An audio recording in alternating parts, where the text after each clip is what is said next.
ఏపీలో కూటమి ప్రభుత్వం ప్రజారంజక పాలన లక్ష్యంగా పనిచేయాలని భావిస్తోంది. తమను నమ్మి ఓట్లు వేసిన ప్రజలకు మంచి చేయాలని చంద్రబాబు సర్కార్ ఆలోచన చేస్తున్నట్లుగా కనిపిస్తోంది.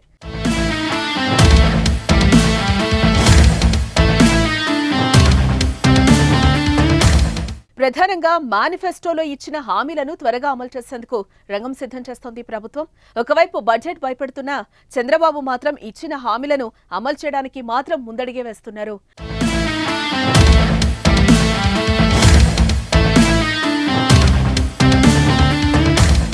సీఎం బాధ్యతలు అందుకున్న రోజే 5 హామీలపై సంతకాలు చేసి తన ఉద్దేశాన్ని చాటి చెప్పారు. ఎన్నికల్లో ఇచ్చిన హామీల మేరకు తొలి సంతకం మెగా డిఎస్సీ ఫైల్పై చేశారు. రెండో సంతకం ల్యాండ్ టైటిలింగ్ యాక్ట్ రద్దుకు సంబంధించిన ఫైల్పై చేశారు. పింఛన్లు 4,000 రూపాయలకు పెంచుతూ మూడో సంతకం, అన్నా క్యాంటీన్ల ఏర్పాటుపై 4గో సంతకం, స్కిల్ సెన్సెస్ పై 5వ సంతకం చేశారు ఆయన.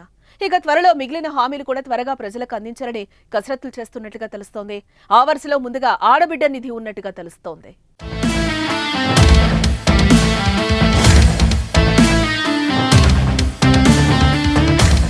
ఆడబిడ్డ నిధి కింద 18 ఏళ్లు నిండిన ప్రతి మహిళకు నెలకు 1,500 రూపాయలు అకౌంట్లో జమ చేస్తామని ఎన్నికల సమయంలో హామీ ఇచ్చారు. ఈ మేరకు ఆ పథకాన్ని అమలు చేయడానికి సర్వం సిద్ధం చేస్తున్నారనే టాక్ అయితే వినిపిస్తోంది.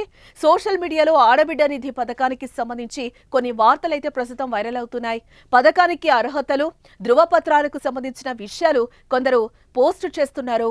ఆడబిడ్డ నిధి పథకం అందాలంటే ప్రతి మహిళకు 18 సంవత్సరాలు వయసు దాటాలని, ఆధార్ కార్డ్, రేషన్ కార్డ్, పుట్టిన తేదీ, ధృవపత్రం, మహిళ పేరుతో బ్యాంక్ అకౌంట్, ఆధార్ కార్డుతో మొబైల్ నంబర్ లింక్ అయి ఉండాలి, పాస్పోర్ట్ సైజ్ ఫోటోలు 2 కావాల్సి ఉంటుంది అని పలువురు పోస్టులు చేస్తున్నారు. ప్రభుత్వం వచ్చే నెలలో ఈ పథకం ప్రారంభించేందుకు కసరత్తు చేస్తోందని, ప్రతి ఒక్కరూ ఈ డాక్యుమెంట్స్ రెడీ చేసుకోవాలని సూచిస్తున్నారు. అయితే ఈ పథకం విధి విధానాలపై ప్రభుత్వం ఇప్పటి వరకు ఎక్కడ ఎలాంటి ప్రకటన అయితే చేయలేదు. సోషల్ మీడియాలో జరుగుతున్న ప్రచారం తప్పు అని కూడా చెప్పలేదు. మరి దీనిలో నిజమేంతో తెలియాలంటే కొన్ని రోజులు ఆగాల్సిందే.